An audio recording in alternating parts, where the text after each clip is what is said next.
Glória a Deus. Meus queridos irmãos, vamos meditar hoje em Lucas capítulo 18, no versículo 8. Eu estarei lendo a segunda parte desse versículo, Lucas capítulo 18, versículo 8, a segunda parte do versículo, onde o Senhor Jesus nos dá um alerta, uma advertência. Quando, porém, vier o Filho do Homem, porventura achará fé na terra? Evidentemente é uma pergunta que já nos dá o entendimento de uma negativa. Esta palavra porventura significa que não, que quando o Senhor vier não haverá mais fé na terra. Isso é preocupante. Vou ler mais uma vez, Lucas 18, versículo 8. Quando, porém, vier o Filho do Homem, porventura achará fé na terra? Essa advertência que o Senhor Jesus nos deu, de que no tempo da sua vinda não haveria fé na terra, é algo que a nossa geração tem testemunhado, irmãos. Não por acaso, esta frase do Senhor, este alerta de Deus, está precisamente entre duas parábolas.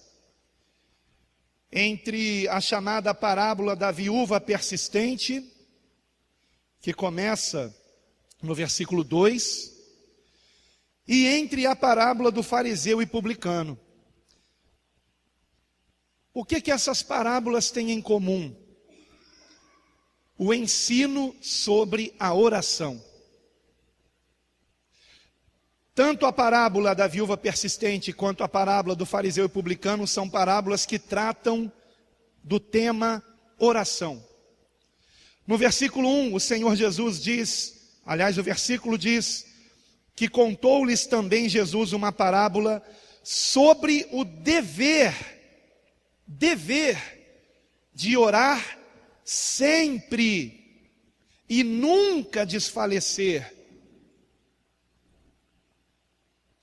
Então a oração não é uma opção, a oração é um mandamento. Nós temos que orar. Isso me preocupa bastante, porque eu não tenho orado o quanto eu deveria orar. Ontem eu conversei com o nosso amado missionário Reginaldo, e ele me contava sobre a vinda do Cleverson para cá, porque eu liguei justamente para confirmar se o Cleverson chegaria hoje, e o missionário me disse que ele vai ficar lá até o ano que vem, por decisão dele, por decisão do próprio Cleverson, que quando o missionário disse para ele voltar, ficou triste, porque disse que está muito bem lá, espiritualmente falando. E o missionário me disse que de anteontem para ontem, eles começaram a orar 1 da madrugada e foram até as 5. E não notaram o tempo passar. Estava ele, o missionário e mais um outro irmão. E entraram à madrugada orando e não sentiram passar o tempo. Não sentiram porque já estavam em outra dimensão. Já tinham saído do Cronos. E eu fiquei querendo estar lá, né? Eu fiquei, meu Deus, eu preciso disso. Eu preciso orar mais.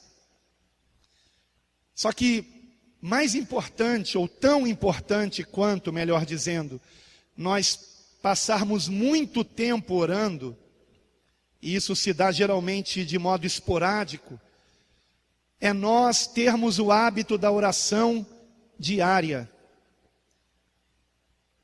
Uma irmã da Espanha teve um sonho que compartilhou com um irmão, que é um amigo meu, que eu não conheço ainda pessoalmente, irmão Antônio Franco, de Camaçari, na Bahia.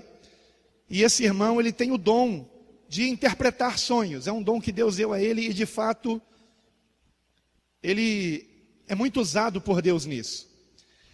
E essa irmã contou um sonho para ele muito interessante, onde ela passava de frente de um local que tinha uma placa, e na placa estava escrito: precisa-se de pastores para trabalhar.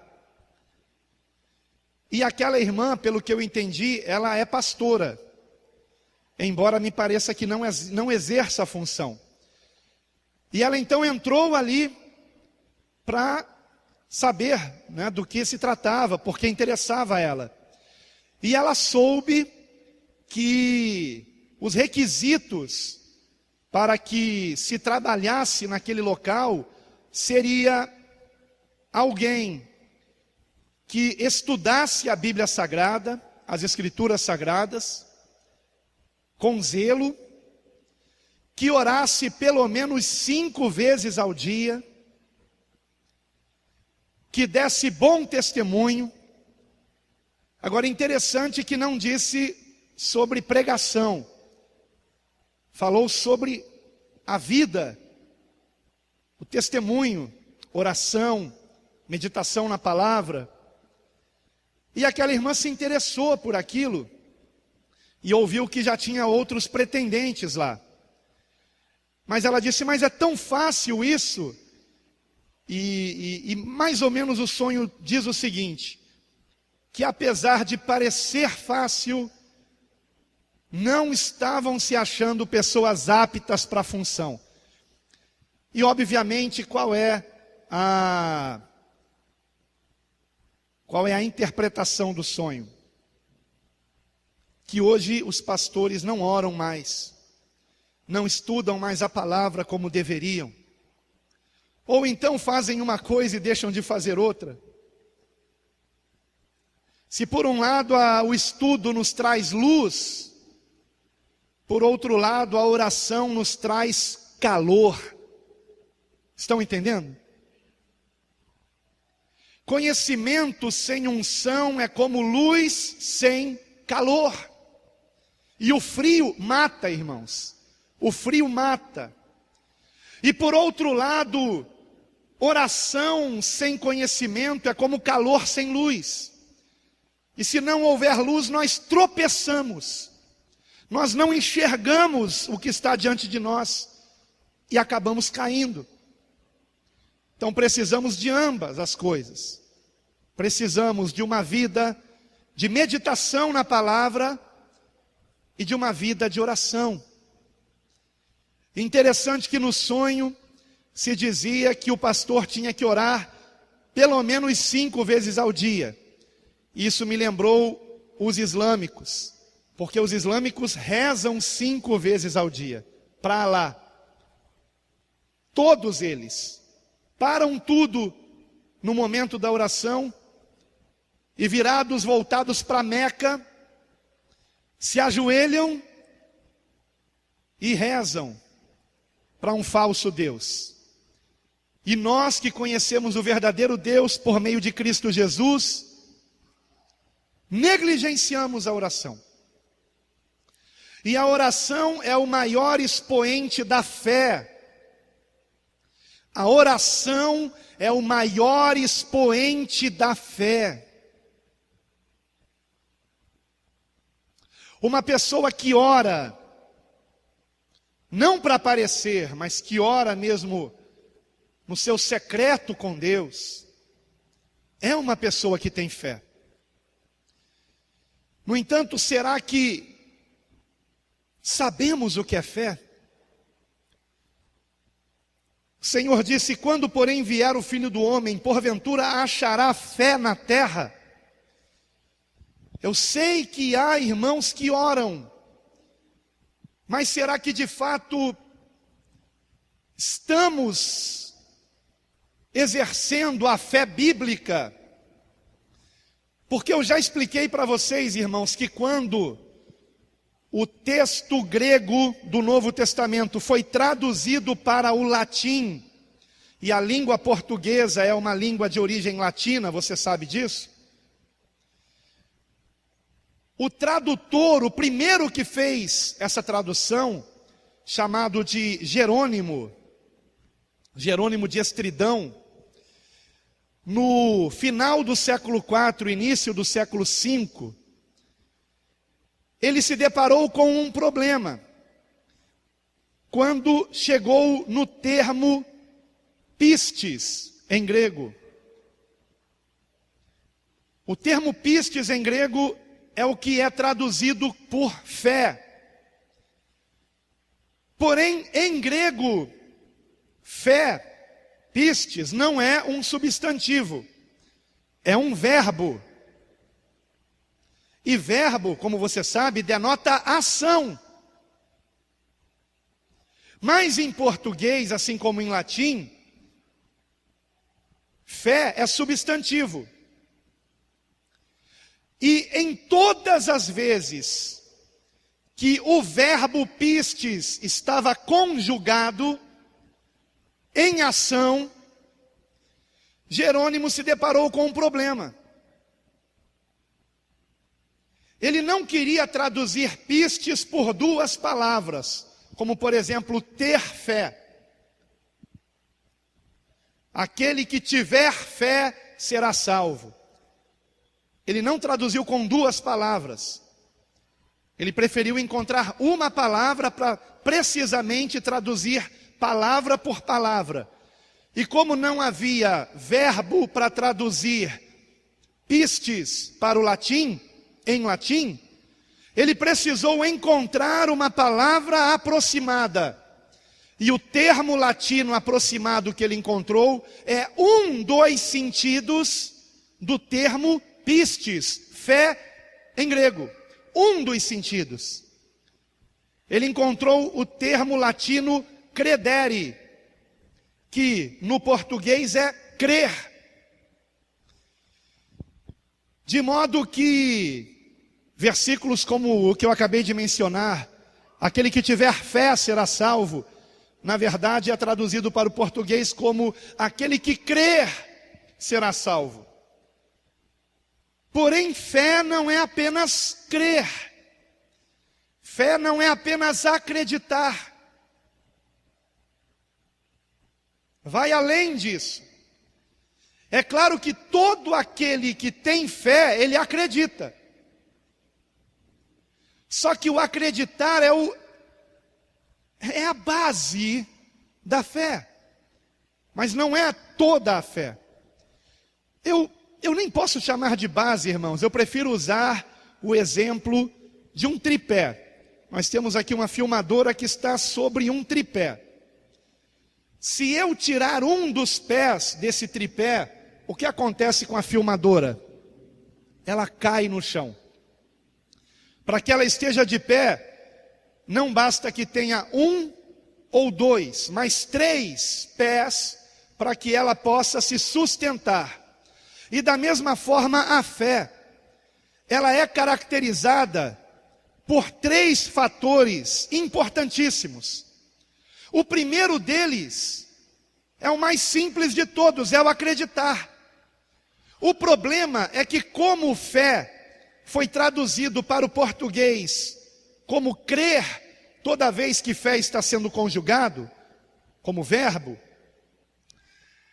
isso nos traz a ideia de que fé seja apenas acreditar. Mas na realidade, o conceito bíblico de fé, o que os primeiros cristãos tinham em mente toda vez que liam ou ouviam o termo fé, em grego, pistis, ia muito além de apenas acreditar. Muito além disso. A ponto de um tradutor do Novo Testamento em grego para o francês, e a tradução dele para o francês foi traduzida para o português há cerca de pouco mais de uma década atrás, e esse tradutor ele até já partiu, não está mais entre nós, mas creio que ele era um teólogo liberal, André Churac. Quando ele foi traduzir fé, ele preferiu traduzir como aderir. aderir, ou seja, se unir. O que significa ter fé em Cristo? Se unir a Cristo. Não é apenas acreditar que Jesus existe. Vai muito além disso. Muito além disso. Irmãos, pessoas ímpias, mas acreditam que Jesus existiu.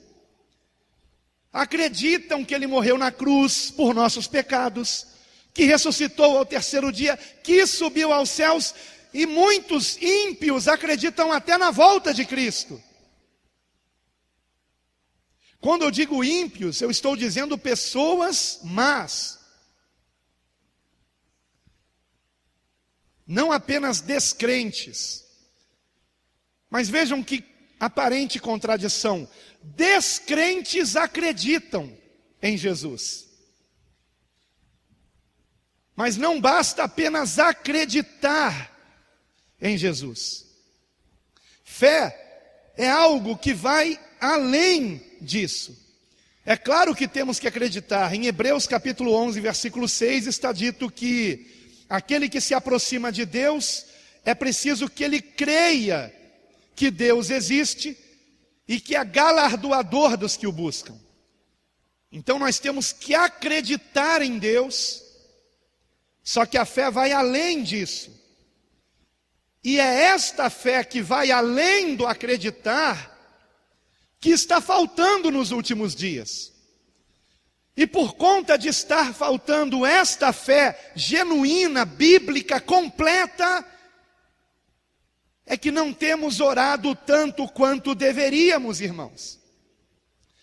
A minha esperança é que, mediante a nossa compreensão do que é fé, nós venhamos ter um compromisso maior com o Senhor. E como você acabou de ver, a oração não é uma opção para nós, que nos dizemos discípulos de Cristo. A oração é um dever. Temos que orar. Temos que orar. E nenhum de nós consegue mensurar o quanto a nossa vida seria diferente se orássemos mais, se buscássemos mais a Deus. Há uma oposição contra a oração. É impressionante. Se você se propuser fazer qualquer coisa, você não sentirá a agonia que sentimos quando nos dispomos a passar tempo diante do Senhor em oração. É uma luta. Volta e meia, vem à nossa mente, você poderia estar fazendo alguma outra coisa. Olha, tem tanta coisa para fazer e você está aí de joelhos. Vem essas setas na mente, sabe? Como você não está sentindo nada, Deus não está te ouvindo. Você não é digno que Deus te ouça. Sua oração não está passando do teto. São tantas as investidas malignas para que passemos o menor tempo em oração possível. Que essa para mim é a maior prova do quanto a oração é importante. E Satanás e seus demônios, sabendo disto, fazem de tudo para que você não ore. De tudo. Oração é o maior expoente da fé. Se compreendermos o que é fé, a minha esperança é que venhamos orar mais, irmãos. E a fé, como eu disse, não é apenas acreditar. Uma passagem interessante que mostra como é importante acreditarmos, sabermos quem é Jesus, que eu considero linda, é na cura do cego de nascença, em João capítulo 9. No versículo 35, o Senhor Jesus soube que aquele cego de nascença, depois de curado, foi expulso do templo. Não deixaram mais os sacerdotes que ele entrasse no templo, porque aquele cego de nascença estava dizendo que quem o curou certamente era alguém de Deus, da parte de Deus, para operar tão grande milagre.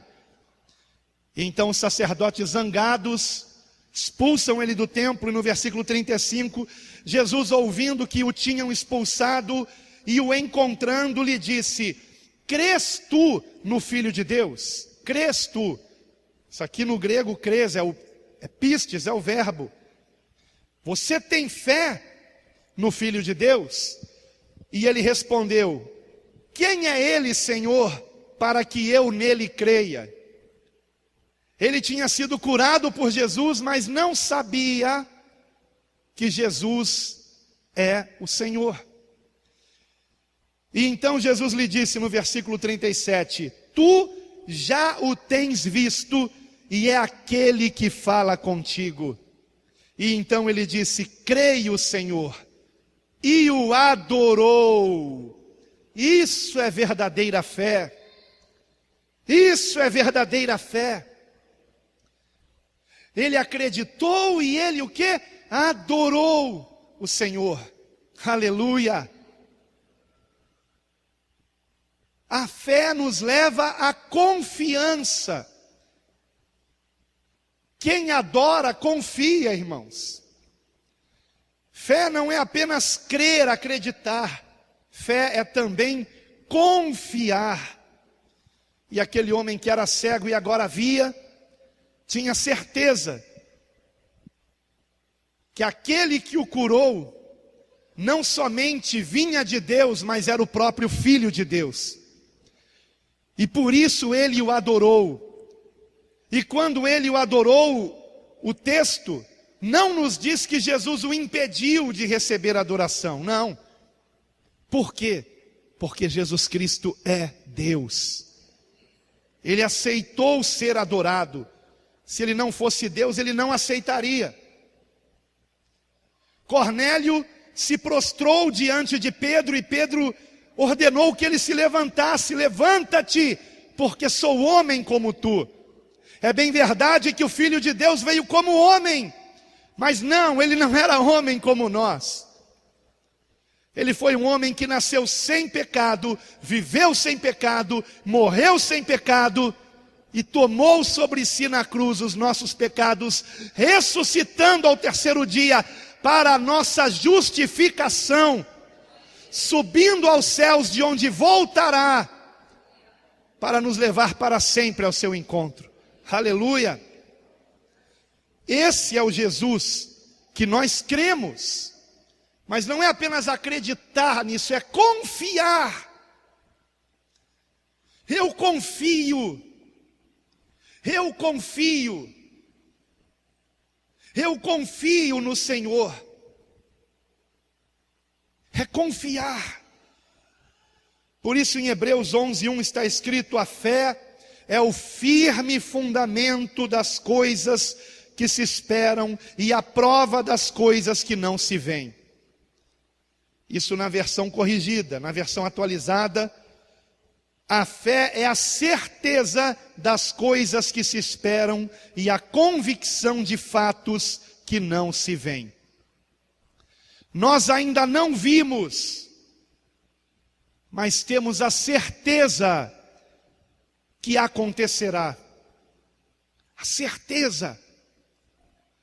Por que os apóstolos deram a vida por Jesus? Bem como muitos dos primeiros cristãos. E quando eu falo primeiros cristãos, eu estou me referindo a 3 séculos de igreja.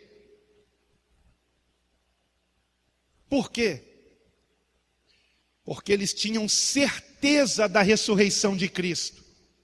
Um fato passado. Um fato passado. Porém, o mesmo que prometeu que ressuscitaria ao terceiro dia, o que de fato aconteceu, o mesmo que venceu a morte, também prometeu que aquele que nele cresce, ainda que viesse a morrer, viveria para sempre. E quem melhor do que alguém que venceu a morte para nos dar a promessa da vida eterna pela fé nele? Este é o Jesus que nós não somente temos que acreditar, nele temos que confiar. Confiar. Não podemos fazer como o fariseu da parábola aqui. Veja no versículo 9. E disse também esta parábola a uns que confiavam em si mesmos. Eles confiavam em si mesmos, crendo que eram justos. Eles pensavam que podiam salvar a si mesmos por meio de suas boas obras. É claro que nós temos que praticar boas obras, não para sermos salvos, mas porque já somos salvos. Se sou salvo, o Espírito de Deus habita em mim. E se o Espírito de Deus habita em mim, Deus que é amor, fará com que eu venha me compadecer das necessidades do meu próximo, ainda que tal pessoa venha a ser minha inimiga. Se tiver fome, lhe darei de comer. Se tiver sede, lhe darei de beber. Se souber que está me caluniando, não vou fazer o mesmo, antes pelo contrário, vou abençoar os que me amaldiçoam. Se está me fazendo mal, farei o bem a essa pessoa. Impossível se fazer isso sem o Espírito Santo de Deus. Agora é claro, uma pessoa pode fazer isso hipocritamente. Hipocritamente. Mas Deus conhece quem é sincero e quem não é. E Deus nos dá também um discernimento para reconhecermos quando alguém faz algo com sinceridade ou para aparecer, ou com segundas intenções. Mas o verdadeiro salvo, ele é guiado pelo Espírito Santo.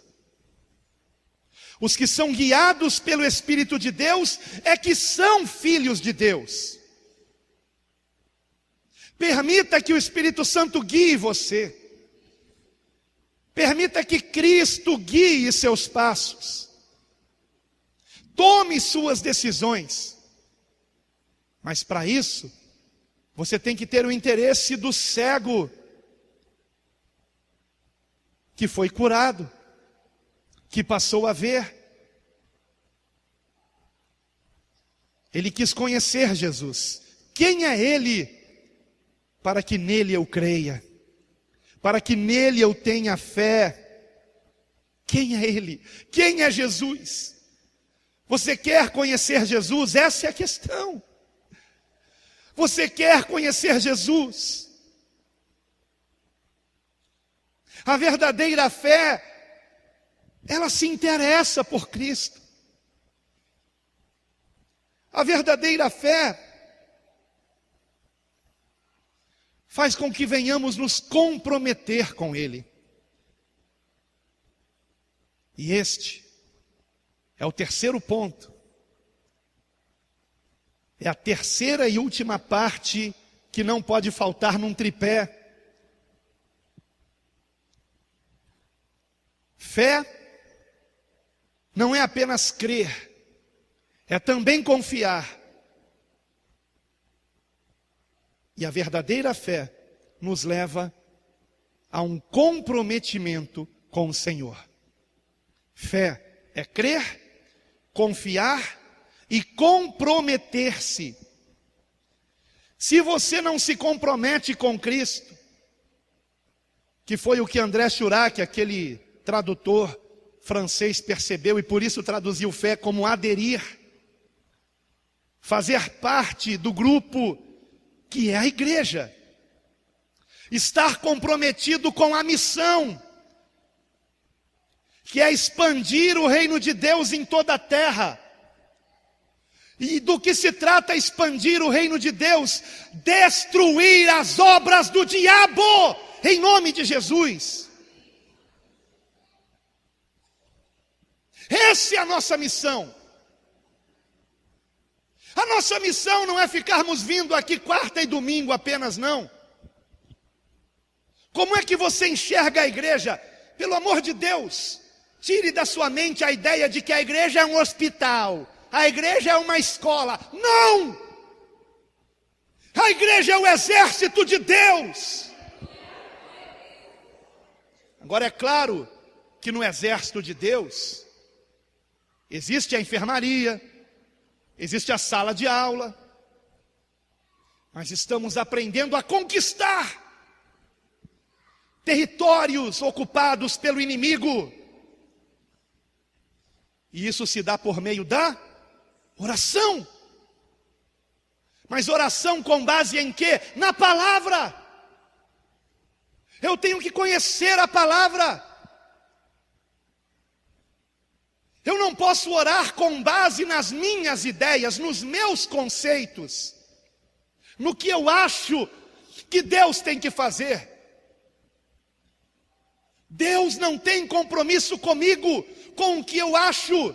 Deus não é fiel a mim, como dizem algumas músicas heréticas. Deus é fiel à sua palavra. A sua palavra. Se eu tenho compromisso com a sua palavra, então sim, Ele tem compromisso comigo, não por conta dos meus méritos, mas por conta da palavra dEle implantada em mim, a qual é poderosa para salvar a minha alma. Louvado seja o Senhor.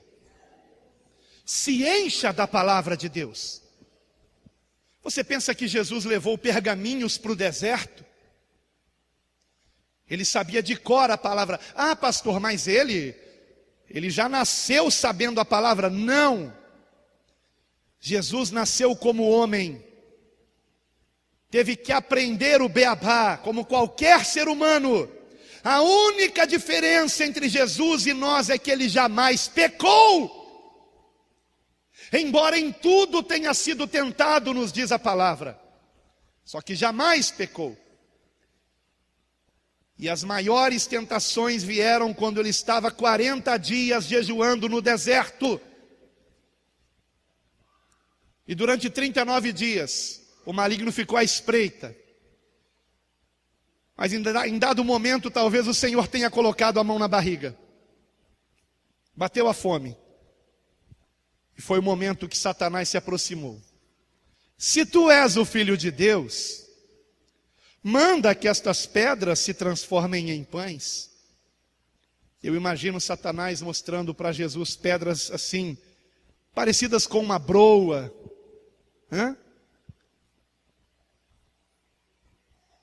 E como foi que o Senhor o repreendeu?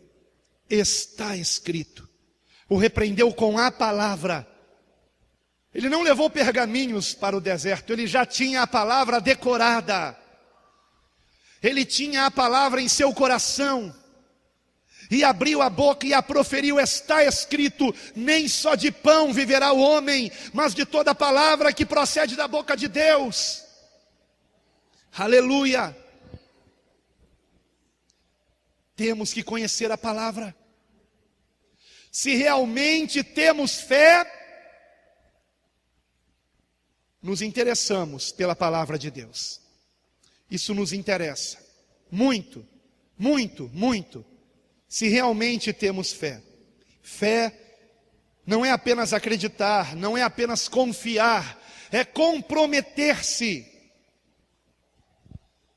Tiago disse que, assim como o corpo sem o espírito está morto, assim também a fé sem obras é morta. É claro que ao conhecer a palavra, eu estou conhecendo a palavra para obedecer aquilo que a palavra me manda fazer. E um dos maiores exemplos que o Senhor Jesus nos deu foi o dever da oração. Uma das maiores características do Senhor era a oração. Vejam que interessante. Ele era um homem de tanta oração, mas tanta oração, que os discípulos não pediram para o Senhor os ensinar a pregar, os ensinar a curar. Não, pediram: mestre, ensina-nos a orar.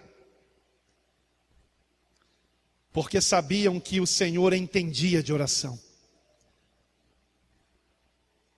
Se ele, o Filho de Deus, acordava antes do nascer do sol,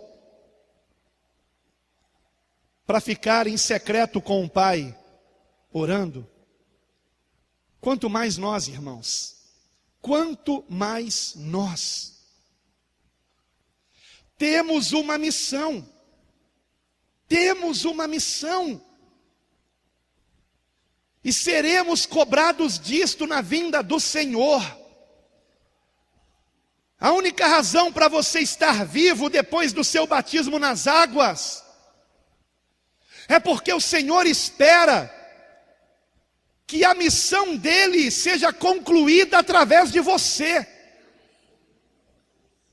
Que mais vidas sejam libertas dos pecados através da sua vida que foi liberta dos pecados. E se não orarmos, irmãos, e se não meditarmos na palavra, é porque não temos fé. Mas se realmente temos fé, vamos meditar na palavra, vamos orar,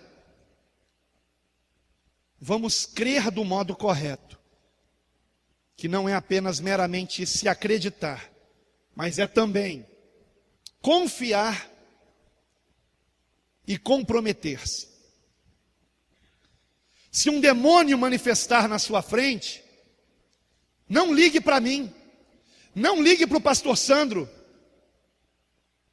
abra sua boca, confie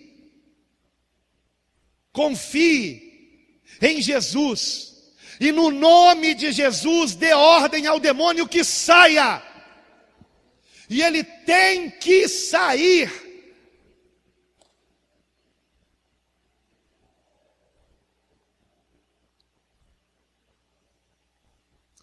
É interessante que a palavra diz que o arcanjo Miguel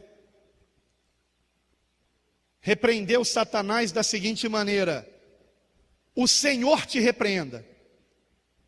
Não foi ele que repreendeu. Por quê? Porque Miguel, na hierarquia angelical, Miguel era inferior a Lúcifer. Lúcifer era um querubim, Miguel um chefe de anjos, um arcanjo. Sabendo da hierarquia, Miguel não pôde repreender Satanás. Então ele disse: o Senhor te repreenda. Mas nós podemos repreender diretamente Satanás e seus demônios. Por quê? Porque Jesus Cristo está acima de todo nome que se nomeia. Ele está acima de anjos, de arcanjos, de querubins e de serafins. Todo o exército criado por Deus, todos os seres se prostram diante do Senhor Jesus. E nós, vejam, amados, que coisa maravilhosa. Olha, como o diabo não quer que você saiba disso que eu vou falar agora. Mas está repreendido em nome de Jesus. Toda tentativa de falta de luz está repreendida em nome de Jesus. Toda tentativa de que esta mensagem não seja gravada está repreendida em nome de Jesus. O diabo não quer que você saiba disso. Não quer que você saiba do quê? De que nós, ao nos convertermos a Cristo, nos unimos a Ele, passamos a fazer parte do seu corpo, que é a igreja. E como é o seu corpo, o sangue de Jesus passa por nós. Cada um de nós é membro do corpo de Cristo. E assim como, por exemplo, esse dedo indicador aqui, por ele está passando sangue, porque ele está ligado ao resto do corpo. Da mesma forma, você, ligado a Cristo, tem o sangue de Jesus passando por você, purificando você, renovando a vida verdadeira, plena de Deus em você. Nós estamos nele. E na epístola de Paulo aos Efésios há uma revelação maravilhosa. A revelação de que nós, estando nele, estamos com ele, assentados à destra do Pai, muito acima de todo principado e potestade. Estamos acima. Satanás e seus demônios estão embaixo. Espiritualmente falando, conheça a sua posição em Cristo. Conheça a sua posição em Cristo. E em nome de Jesus, repreenda toda obra maligna. Repreenda. Meus amados, não podemos distorcer a Escritura. Se Jesus disse tudo é possível ao que crê, então é tudo. É tudo. É tudo. Ah, pastor, eu não concordo com isso, porque assim o senhor está dizendo que se a pessoa está doente é porque ela não tem fé. E eu te pergunto, há fé na terra? Há fé na terra? Ou para você o livro de Atos é utopia? Não, não é. Aconteceu mesmo. Pedro era tão cheio do Espírito Santo, se dedicava tanto à palavra e à oração, ou melhor, no texto diz a oração e a palavra. Foi a decisão de não se envolverem com coisas materiais, mas se dedicarem à oração e à palavra. Vejam aí que princípio maravilhoso. Ele era tão cheio do Espírito Santo, que quando ele passava, colocavam os enfermos, para que ao menos a sua sombra passasse sobre eles, nos dando a entender que eles eram curados.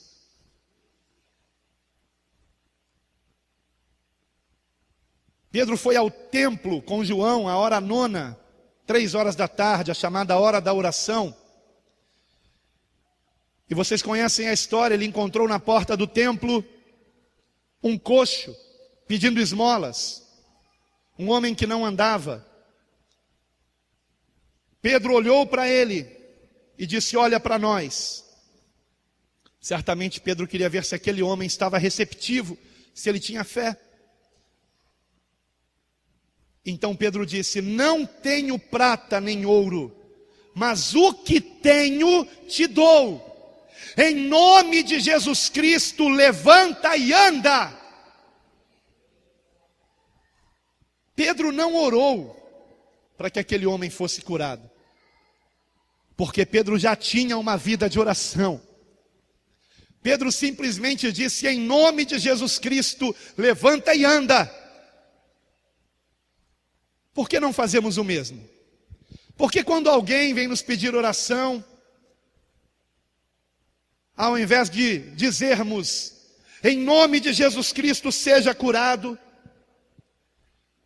nós oramos, Senhor, cura essa pessoa, cura o meu irmão. Nós não vemos essa prática no livro de Atos. Não vemos. Nós vemos que os servos de Deus, os discípulos de Cristo, praticavam a oração. E por isso eram cheios do Espírito Santo. E quando se deparavam com qualquer obra do diabo, repreendia o mal em nome de Jesus. Ah, pastor, mas pode ser que não aconteça. Claro, pode ser que aquela pessoa não tenha fé para ser curada. Pode ser. E geralmente acontece isso mesmo, infelizmente. Nós não somos melhores que Jesus. A palavra diz que em Nazaré, ele não pôde fazer muitos milagres, porque não criam nele. Não adianta eu dizer para alguém, seja curado em nome de Jesus, se essa pessoa não crer em Jesus. E é por isso que Satanás tem difanado tanto o nome de Cristo. É por isso que a pessoa de Jesus tem sido alvo de tanta chacota, para minar a fé das pessoas. Mas não se esqueça disso. Jesus é o nome acima de todo nome que se nomeia. E eu me refiro à pessoa de Cristo. Eu não estou idolatrando a fonética. Eu não estou idolatrando a letra. Ah, pastor, o nome dele não era Jesus, era Yeshua, Yoshua, Yeshua. Não importa. Jesus tem mais de 1000 maneiras diferentes. O seu nome pelo mundo, em tantos dialetos, idiomas que existem. Mas não importa o idioma, contanto que nós estejamos falando da mesma pessoa. Aquele que nasceu sem pecado, viveu sem pecado, morreu sem pecado e verteu o seu sangue, tomando sobre si a nossa condenação e ressuscitando ao terceiro dia para a nossa justificação. Louvado seja o Senhor. É neste Jesus que eu creio.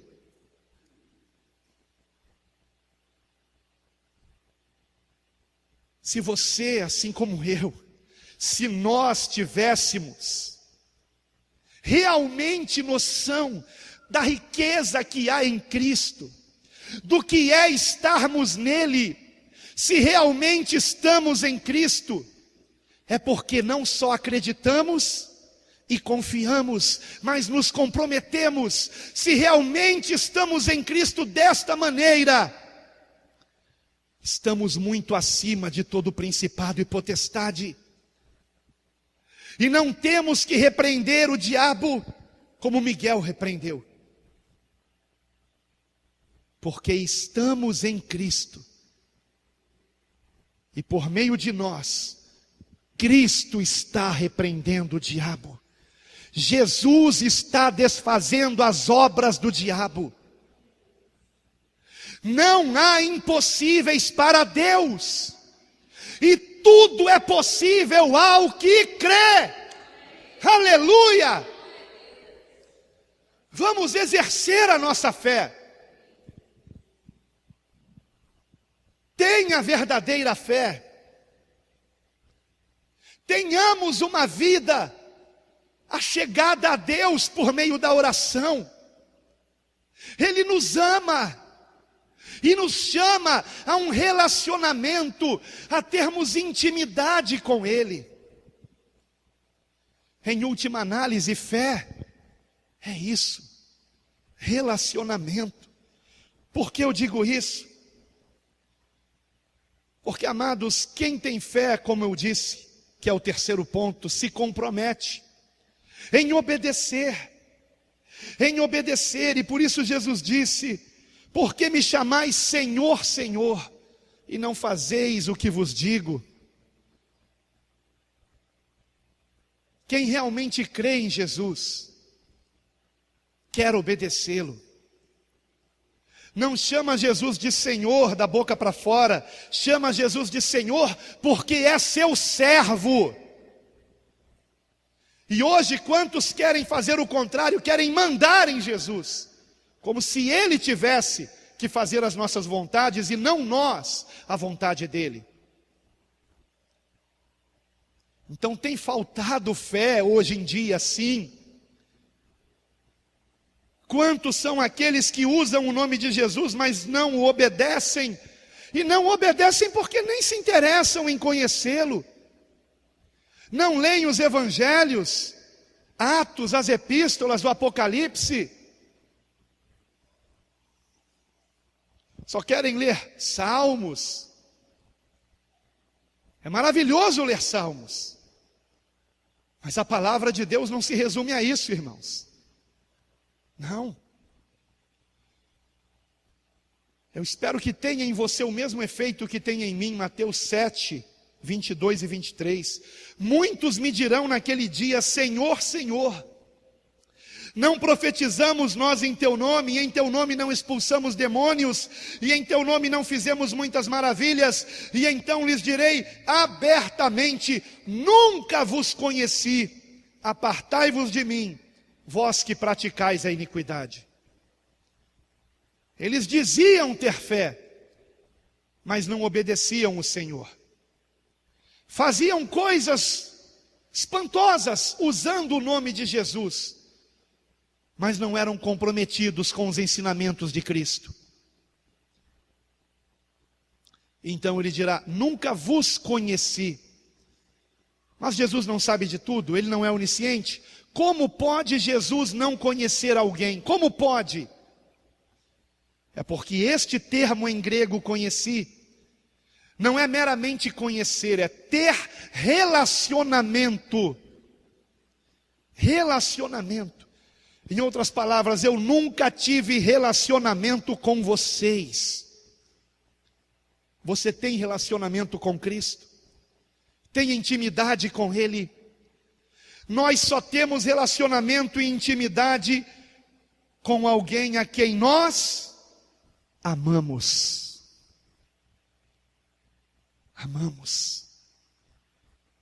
Por isso Paulo disse: restam a fé, a esperança e o amor. Mas o maior destes é o amor. Amor.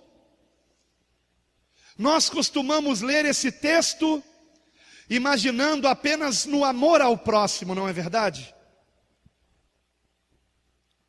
Mas se você pegar o contexto, Paulo está falando de um relacionamento com Deus, de amar a Deus, de amar a Deus, a Deus. Eu só vou amar de verdade o meu próximo se em primeiro lugar eu amar a Deus sobre todas as coisas. E se eu amo a Deus, eu me relaciono com Ele. Se eu amo a Deus, eu vou ter mais momentos a sós com o meu Pai, que me ama, com o meu Senhor, que deu a sua vida por mim na cruz. Aleluia.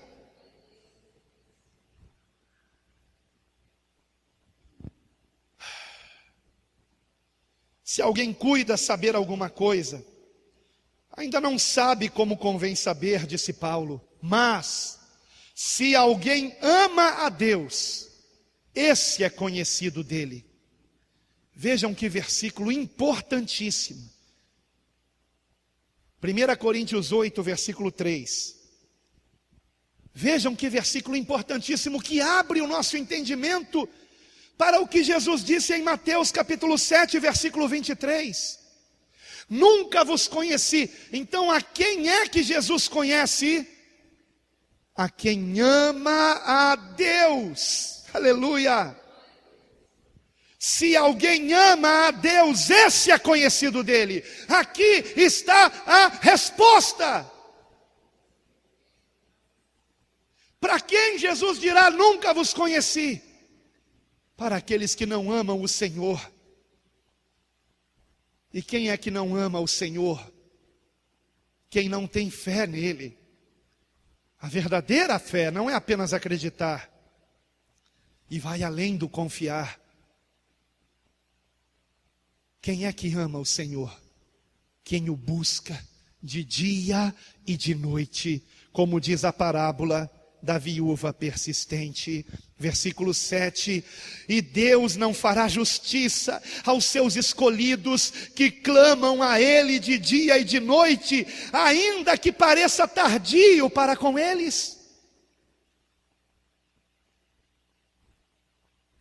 Será que nós temos clamado ao Senhor de dia e de noite?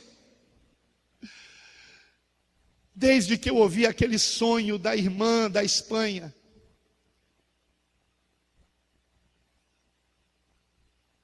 eu sinto que não sou apto para o pastorado, irmãos. Eu deveria pelo menos orar 5 vezes ao dia. E é um dever, sim. É um dever. Afinal de contas, o Senhor me chamou para pastorear as suas ovelhas e eu também sou ovelha.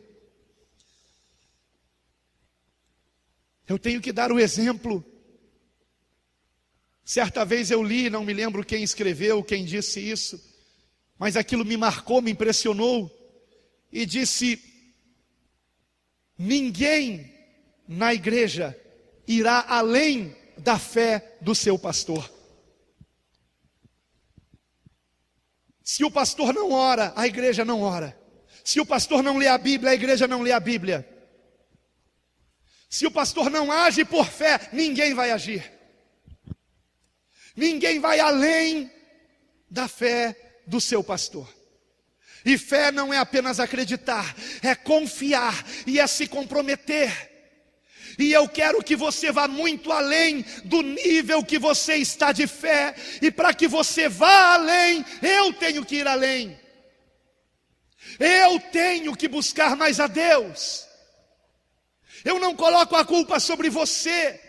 Se esta igreja está com tantas cadeiras vazias, a culpa é minha. Eu tenho que orar mais, eu tenho que jejuar mais, eu tenho que visitar mais as ovelhas, eu tenho que expor melhor o evangelho. Não, a culpa não é de vocês, a culpa é minha. Como certa vez, um professor de escola bíblica veio reclamar comigo: pastor, a cada domingo que passa a classe está mais vazia. E eu respondi para ele: torne a aula mais interessante. Nós costumamos colocar a culpa nos outros, irmãos. E se eu não vigiar, eu faço isso.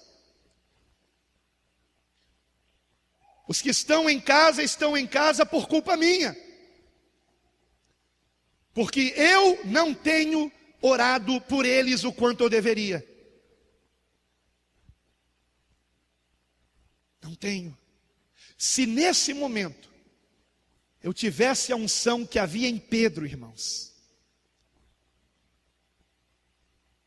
todos aqui já estariam chorando, convencidos de seus pecados e clamando a Deus.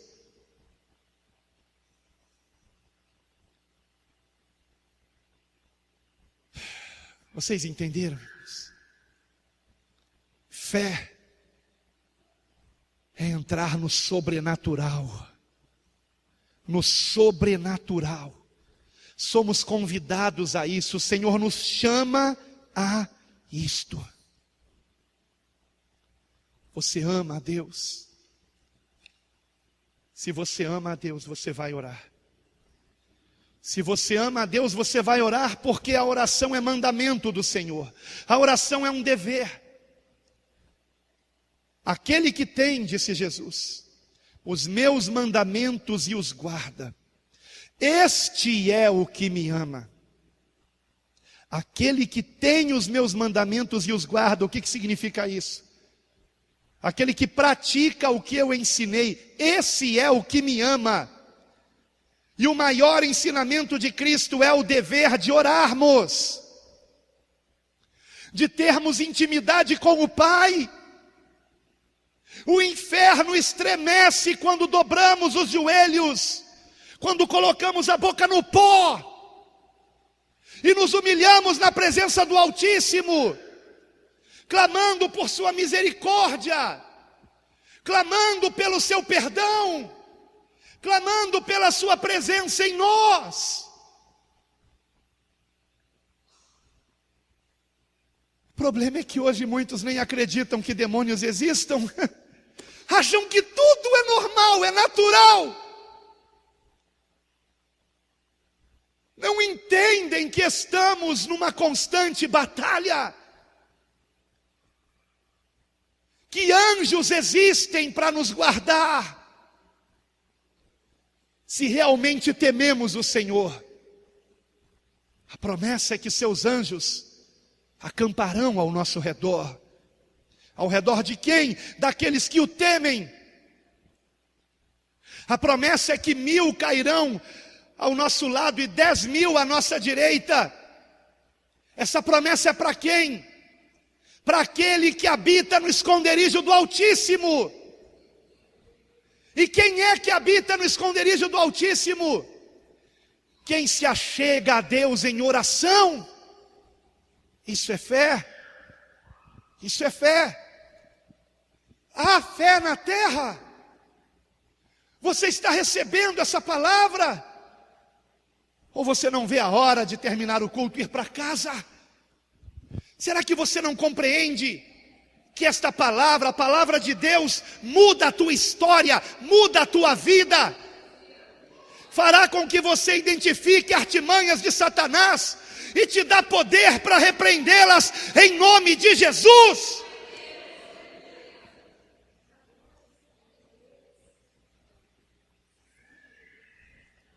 Agora não esqueça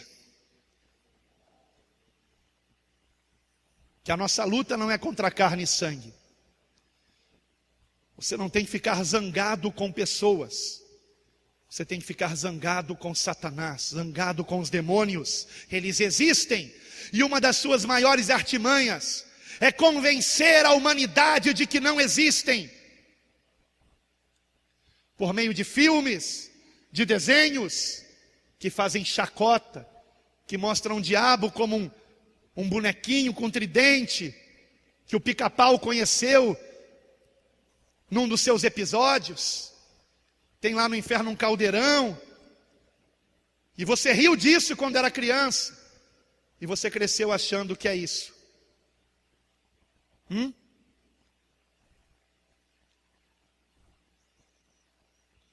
É real, irmãos.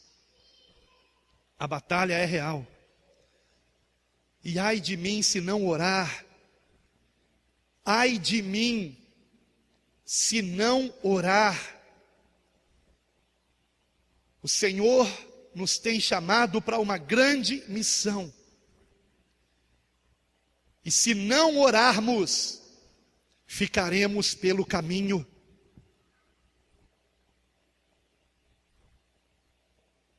Você pode até não conseguir ler. Você pode até não saber ler. Mas você ouve. E você fala. A fé vem pelo ouvir. Você está sendo edificado por ouvir a palavra de Deus. E você tem boca. Abra a sua boca e clame ao Senhor. Ore, ore e ore. Porque mais importante que conhecer teologia é ser conhecido de Cristo. E isso se dá por meio da oração.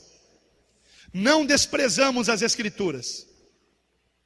Mas se você não tem como estudar, você tem pastores que estudam e explicam para você, e pregam para você. Então receba a palavra. Jesus disse: tenham cuidado como vocês ouvem. Tenham cuidado. Como é que você ouve a palavra? Com bom e reto coração. Na parábola do semeador em Lucas está escrito que quem ouve a palavra com bom e reto coração, esse dará muito fruto. Muito fruto. E esse fruto é a vontade de Deus estabelecida na nossa vida. Que sejamos a cada dia mais parecidos com Cristo, para a glória de Deus. Aquele que tem os meus mandamentos e os guarda, esse é o que me ama. E aquele que me ama será amado do meu Pai, e eu também o amarei e me manifestarei a ele. João 14, 21, e no versículo 23 diz: Se alguém me ama, guardará a minha palavra, e meu Pai o amará, e viremos para ele, e faremos nele morada. Aleluia! O Espírito de Deus em nós, do Pai e do Filho, este é o Espírito Santo. A presença do Pai e do Filho em nós. Quem não me ama não guarda a minha palavra. Ora, as palavras que ouvistes não são minhas, mas do Pai que me enviou, disse Jesus. Quem não me ama não guarda a minha palavra. Guarde a palavra de Deus. A fé vem pelo ouvir. Guarde a palavra de Deus. Ame o Senhor. O Senhor está voltando.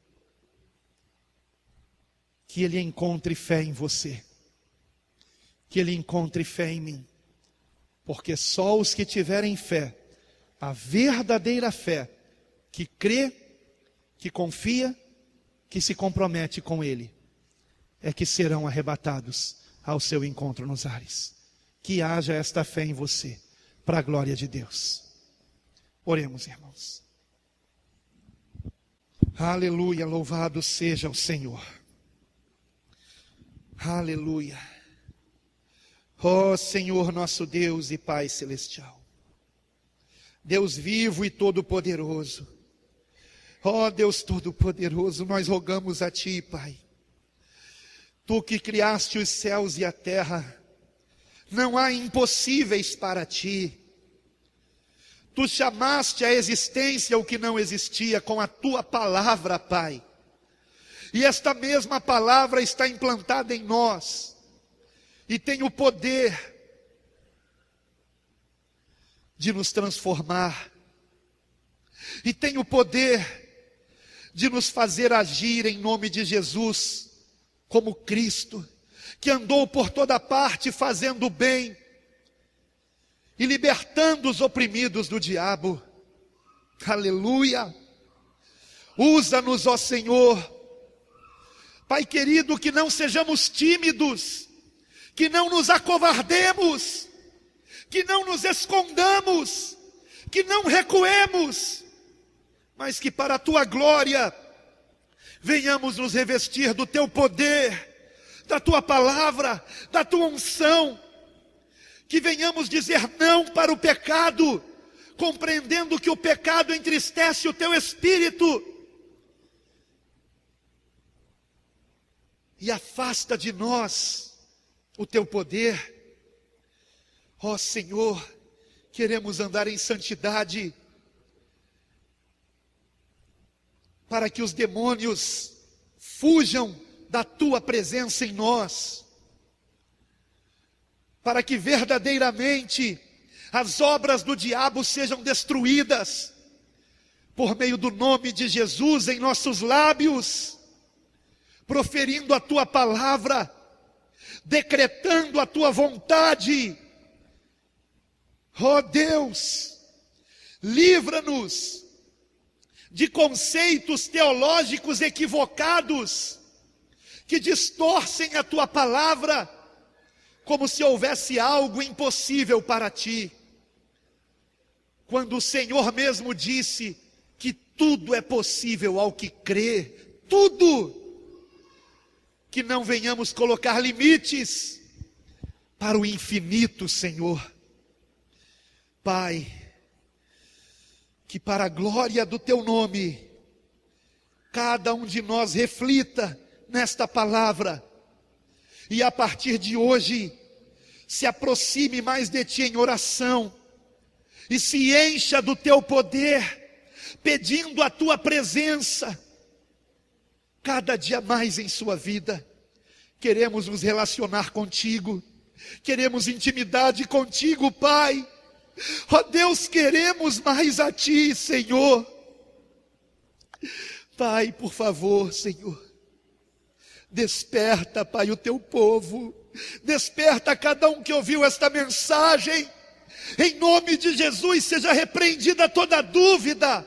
Em nome de Jesus, seja repreendida a incredulidade. Em nome de Jesus, seja repreendida a timidez. Em nome de Jesus, seja repreendida a covardia. Em nome de Jesus, seja repreendida a procrastinação, que fica sempre adiando o que tem que ser feito hoje, agora. Pai, para a glória do teu nome, Senhor, aviva-nos, ó Senhor, aviva-nos, ó Pai, aviva-nos, enche-nos de ti, queremos transbordar do teu Espírito Santo, não queremos apenas ter lâmpada, queremos azeite, para a glória do teu nome, Senhor, reveste-nos de ti, Pai, reveste-nos de ti. Reveste-nos, Pai. Eu sei, Senhor, que não basta uma oração, é preciso uma vida, é preciso a prática, é preciso te obedecer, é preciso mostrarmos que realmente te amamos, Pai. Que a partir de hoje a nossa vida seja mais achegada a ti, e que isto seja para a tua glória, Pai. No nome santo do Senhor Jesus. Amém.